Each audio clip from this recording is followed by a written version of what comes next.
বন্ধুরা সবাই কেমন আছেন? আশা করছি ভালো আছেন। আজকে চলে এসেছি সম্পা রান্নাঘরে নতুন রেসিপি নিয়ে। আজকে বানাবো ইলিশ ভাপা। তো ইলিশ ভাপা বানাতে কী কী লাগছে দেখে নিন।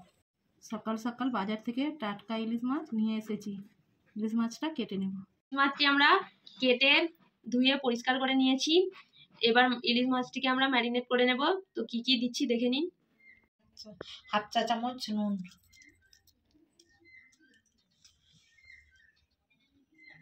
হলুদের গুঁড়ো, 1 চা চামচ মতো তেল দিয়ে দিচ্ছি। ভালোভাবে আমরা ম্যারিনেট করে নেব।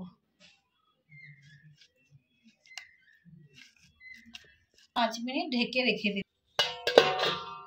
মাছের ভাপা তৈরি করার জন্য একটা পেস্ট তৈরি করে নিচ্ছি। আমি কালো সরষে দিয়ে দিচ্ছি, 1 চা চামচ সাদা সরষে দিয়ে দিচ্ছি, 1 চা চামচ পোস্ত দিয়ে দিচ্ছি, জিরা লঙ্কা দুটো দিয়ে দিচ্ছি,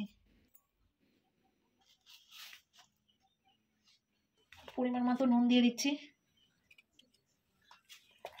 কারণ নুনটা দিয়ে দিলে তেতো হবে না সরিষাটা, তাই নুন দিয়ে দিচ্ছি একটু।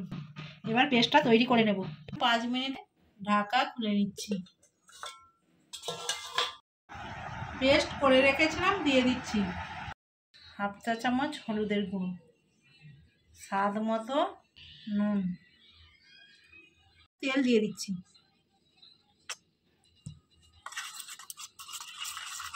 সবগুলো উপাদান আমরা ভালোভাবে মিশিয়ে নেব। মাছটা ম্যারিনেট করে রেখেছিলাম মশলার মধ্যে দিয়ে দিচ্ছি। মশলাটা মেখে নিচ্ছি।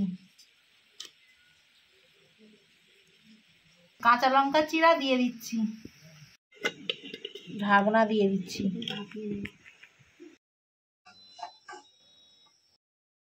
জলটা ফুটে গেছে, কড়াতে টিফিন বাস্কটা বসিয়ে দিচ্ছি।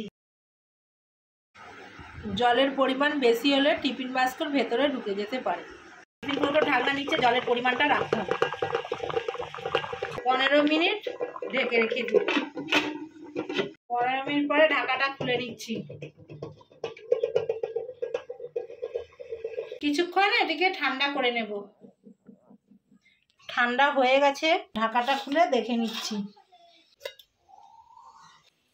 দেখুন বন্ধুরা কত সুন্দর হয়েছে ইলিশ ভাপাটা।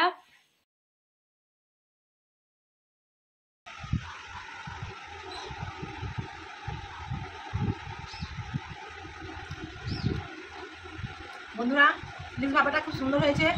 আপনারা বাড়িতে এই রেসিপিটা ট্রাই করবেন। আমাদের ভিডিও যদি আপনাদের ভালো লেগে থাকে লাইক, কমেন্ট এবং সাবস্ক্রাইব করে দিয়ে যাবেন।